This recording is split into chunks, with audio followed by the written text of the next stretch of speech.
Estamos ahora, son las 9:15, con el economista Carlos Anderson, conocido nuestro porque trabajaba en el RPP, comentarista económico justamente, ex jefe de ese plan y en realidad productor de la BBC de Londres. En fin, una carrera apasionante, pero que al mismo tiempo a veces significa meterse en Honduras. Lo de ese plan, estábamos comentando fuera del micro, fue una experiencia rica, pero ahí entramos a la situación de que en el Estado es muy difícil hacer todo aquello que se sueña y se quiere, no obstante que se tiene más o menos la idea del poder, ¿no es cierto? Pero luego de eso, entre el comentario económico y la actividad privada, en fin, Carlos Anderson es un hombre que vamos a llamarlo así, entusiasta y muy trabajador, así que ahora lo tenemos en otro tema que también es complicado, ¿no es cierto? Es asesor de la Alianza por el Pago Justo de la Deuda Agraria, los famosos bonos agrarios, tema que lleva ya largo tiempo y que es frustrante para cientos, si no miles de familias. Bienvenido, Carlos, gracias por estar con nosotros. Un placer estar aquí contigo, Raúl, y con Ricardo, ¿no? Por supuesto, aquí me siento en casa. Claro que sí. Y vocación por lo difícil, ¿no es cierto? A ver, vocación por lo difícil, y también ahí me diría vocación por la historia, porque para mucha gente el tema de los bonos agrarios es un tema de la historia del Perú, y yo creo lo contrario. Yo creo que el tema... Y es solo comparable con los consignatorios del Guan, efectivamente, esos dramas terribles. Pero yo creo que este tema irresuelto todavía, ¿no? Es más bien un tema de futuro, es un tema del futuro del Perú, porque nosotros como país aspiramos a ser pues un país de primer mundo, ¿verdad? Y entre las diferentes exigencias que existen para que un país sea un país de primer mundo, es el respeto a la ley, el imperio de la ley, el pagar tus deudas, entre otras cosas. Y aquí tenemos un ejemplo más de cómo el Estado, ¿no? realmente arrolla, arrasa con los derechos de las personas, ¿no? Y en muchos casos por ineficiencia, pero también porque siempre se tiene el argumento de que no hay suficiente dinero. Claro, hay una voluntad de atender, pero... que allí es justamente donde yo creo que las cosas son más bien de carácter mítico, porque hablamos en este tema de unos bonos que evidentemente los oyentes deben recordar que durante la reforma agraria hubo una serie de expropiaciones, ¿no? Se pagó mal, se valoró mal, pero bueno, por lo menos el Estado reconoció que había expropiado y que había que pagar, y pagó con bonos, ¿no? Bonos de 20, 25 y 30 años. Y fue pagando hasta los años 80, a principios de los 80, y después de repente dejó de pagar, o sea, una deuda reconocida. En 2001, el Tribunal Constitucional reconoce y le dice al Estado peruano, a ver, ustedes tienen que pagar, y tienen que pagar de acuerdo con el principio valorista, es decir, de recuperación del valor de esos bonos originales. Pero entre el 2001 y ahora el Estado simplemente se hizo sordo a esa exigencia del Tribunal Constitucional, que en una sentencia le ordena pagar. En 2013... En ese momento, ¿cuántos años iban ya? Ya eran como 30 años. 30 años, pues también es eso. Lo que pasa es que es una novela larga.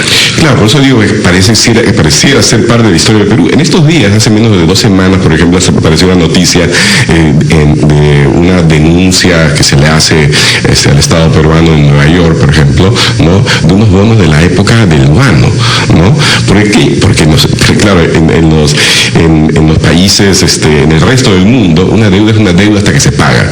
Esa teoría de que las deudas hay que dejarlas envejecerlas porque las deudas viejas no se pagan, etcétera, eso no funciona allá afuera, ¿no? Entonces aquí hay un tema claro, ¿no? Es el Estado tiene ese compromiso, que además lo reconoce. Claro, la resistencia estaba, y en todo caso la discrepancia de parte del Estado, del Ministerio de Economía, era respecto a los montos. ¿Cómo se calculaba una deuda que es antigua, cómo se actualiza? Claro, y para eso ahí está la gran diferencia. Claro, pero para eso no hay grandes problemas. En general, una deuda, ¿cómo se actualiza? Utilizando el índice de precio consumidor, que es la forma, digamos, como el tiempo, ¿no? Daña el valor, ¿verdad? El tiempo es dinero, como dice un comercial por allí, ¿verdad? Pero acá sabemos todos de que esos montos no se iban a pagar, que existía una directiva no oficializada del Interior y del Ministerio de Economía para que no se reconociera, no se emitiera ninguna certificación de ningún bono, y sabemos también que los únicos que se han podido cobrar son los que se han negociado fuera y se cobran vía alguna pero ya promotora americana. Bueno, no, a ver, el 2013, ¿sí? Habiendo pasado ya 12 años desde que el Tribunal Constitucional ordena que se paguen, ¿no? Nuevamente la Asociación de Bonistas, la ABDA, ¿no? Se acerca al Tribunal Constitucional y le dice, señores del Tribunal, ustedes han ordenado al Estado que pague y no paga. Entonces el Tribunal emite una resolución en la cual le ordena entonces al MEF que pague, ¿no? Que en 6 meses determine, digamos, la fórmula de pago. Lo interesante allí es que esa fórmula, y la puede ver cualquiera, son un par de decretos supremos de allí, tiene errores, pero que son horrorosos, pero errores de horror, ¿no? Aritméticos, que terminan siendo, llegando a conclusiones como que, por ejemplo, precio es igual a precio al cuadrado. O sea, cosas de ese estilo, ¿no? Que nunca han sido desmentidas, nunca han sido aclaradas por el MEF y que tienen un solo objetivo, que es minimizar al máximo el valor. O sea, en realidad es no pagar. Claro, entonces no es un tema de capacidad de pago, sino es un tema de voluntad de pago, ¿sí? El total del monto, fíjense, si uno calcula... Es lo que le iba a preguntar. Claro, el total... ¿Cuántos son los bonistas y cuánto es el monto en una estimación de los que justamente reclaman? Claro, a ver, se estima que en general debe haber unos cerca de 20.000 bonistas, ¿no? Dispersos, algunos con 100.000 soles oro, 300.000 soles oro, 5 millones de soles oro, ¿no? Que eran, digamos, como se emitieron originalmente. Después los soles oro fueron reemplazados por los INTI, después los INTI por los nuevos soles, ¿verdad? El total, según un estudio del Congreso de la República de 2006, es que hay más o menos unos 2.600 millones de soles oro que no han sido pagos. Si uno actualiza eso con el IPC, con el índice de precio del consumidor, eso más o menos significa hoy día unos 5.100 millones de dólares, ¿okay?